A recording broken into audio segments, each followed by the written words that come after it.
The fantasy football draft strategy that we're going over today absolutely broke bank accounts in 2022. The big question is it going to repeat in 2023? Can you trust this particular draft strategy? Well, I will tell you this. If you are drafting on Underdog, you have the potential to make millions of dollars. So it is critical for us to look at the strategy that won those millions last year and how we can move forward with it and if it is going to repeat itself. I guarantee you, most of your league mates are not preparing like this. By now, I'm sure you've seen several videos on YouTube discussing why double hero RB is going to be the strategy that wins this year because it won last year.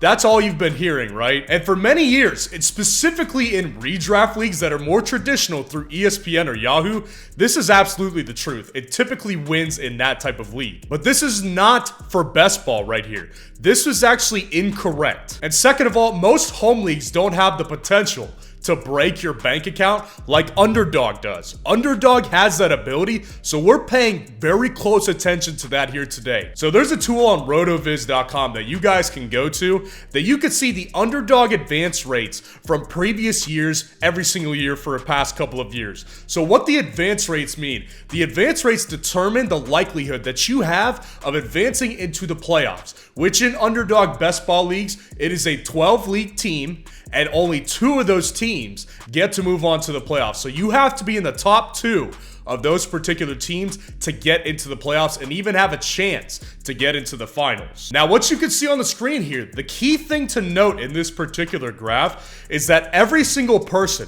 regardless of how you drafted, starts out with a 16.7% chance of advancing.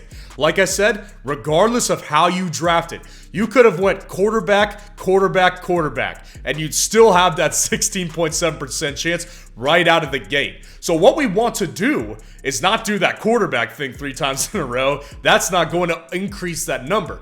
We want that number to increase round by round. And what we can see here is that with running backs, if you go running back in round 1, last year, your chances to advance dropped to 13.7%. That is not in the correct direction that we are looking for. The likelihood that you were advancing if you went running back in the first round is already at a very net negative. And the crazier part about it is if you followed up that strategy by going running back in round 2, so you had running back 1 and running back 2, your chances dropped again to 10.6% advancement, and you only had a 0.07% chance of making the finals.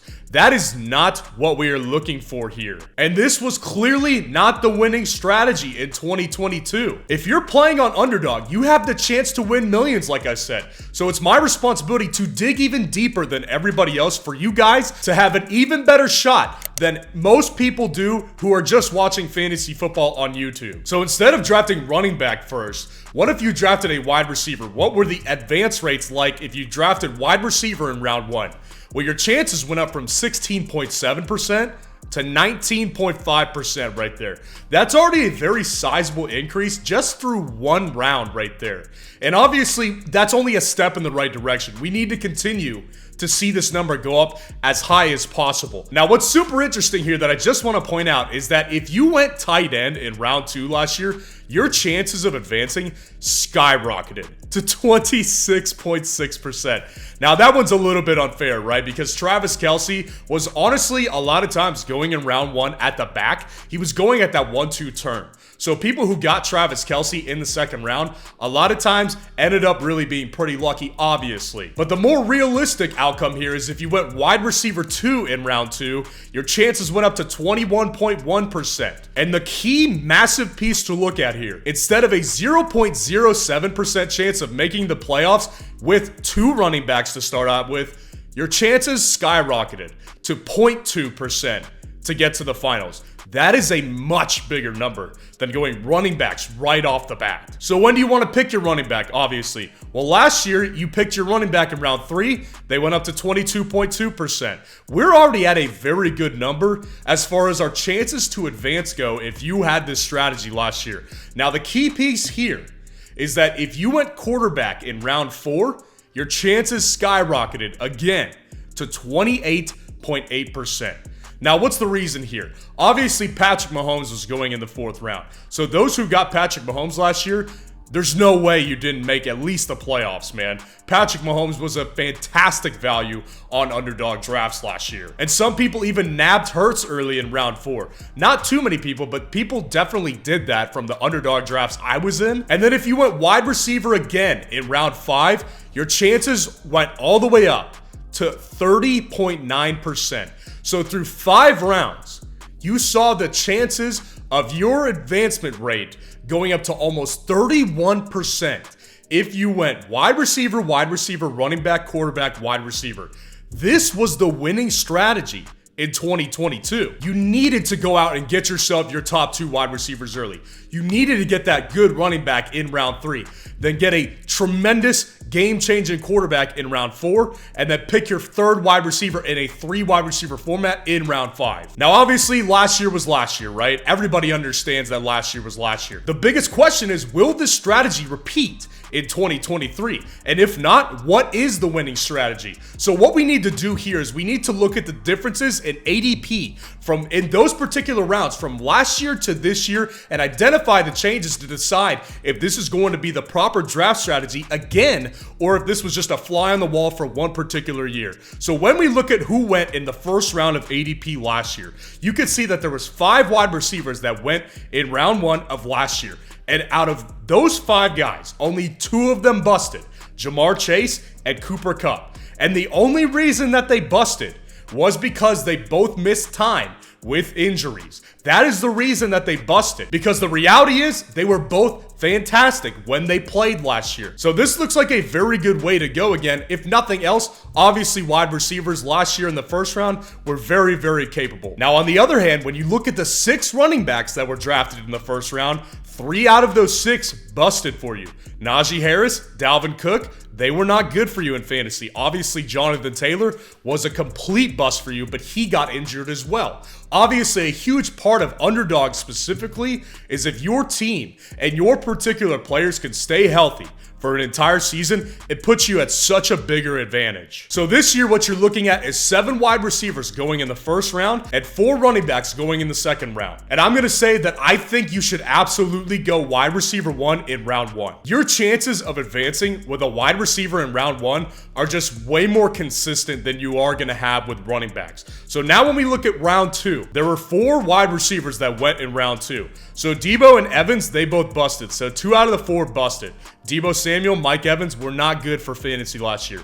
Only an 11.6% advance rate last year. That is simply not good. Now, when you look at the other 2 wide receivers, CeeDee Lamb was good. He wasn't exactly a game changer, but he was definitely very good. Tyreek Hill was the difference maker here. So he does a little bit skew this metric right here as far as the advance rate of going a wide receiver 2 in this round.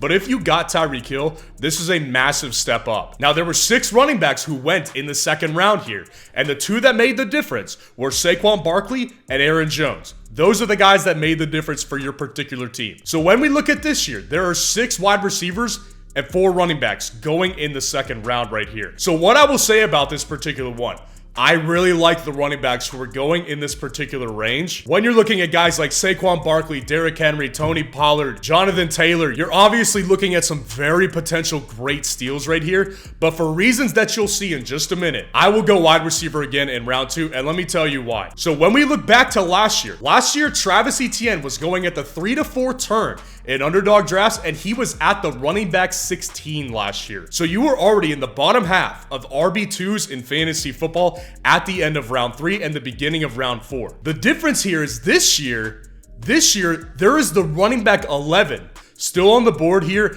at the back of the 3rd round. That is Ramondre Stevenson here. So there is a massive gap here between last year's running backs available at this range and this year's current running backs available. Now, I absolutely understand here that somebody is going to say, well, Saquon Barkley is going in the late 2nd round. Why would I not pick him? He has no red flags this year. He's got his contract situated. He was fantastic last year. He's still at a good age.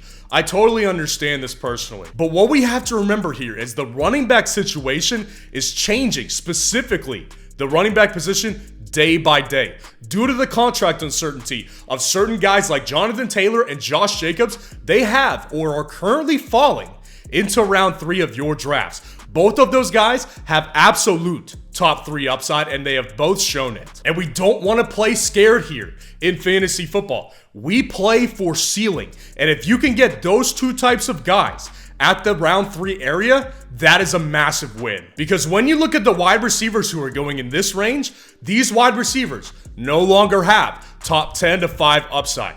These guys may at best have top 12, top 15 upside, but they do not have the upside that the running backs do in round 3. So we need to maximize ceiling at each particular draft spot in each particular round here, and the wide receivers simply do not have the ceiling that the running backs do here. Now, the quarterbacks in round 4 last year, you were getting guys like I said earlier, Patrick Mahomes, Justin Herbert was going in the 4th round. You were sometimes getting Lamar Jackson in the 4th round.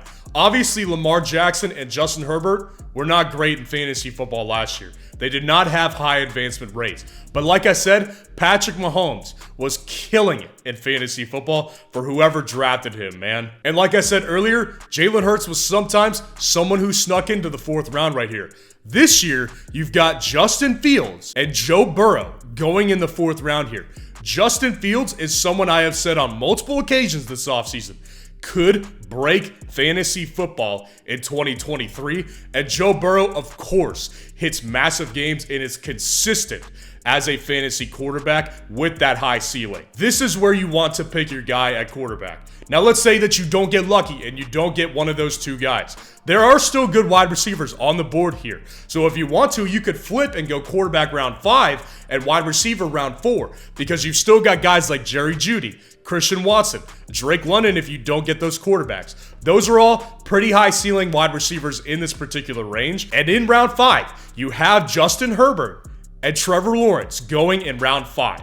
These 2 guys absolutely have top 5 quarterback upside. So when we look at what won last year and we compare last year's ADP to this year's ADP, I think the same strategy honestly has a real shot at producing real winners once again and breaking more bank accounts in 2023. If you want to get in on one of these underdog drafts, man, just go ahead and click the link in the comments below and use code FFN to get your 100% deposit match up to $100. And if you want to see a draft strategy that could absolutely pair so well with what we discussed here today, click on this video right here.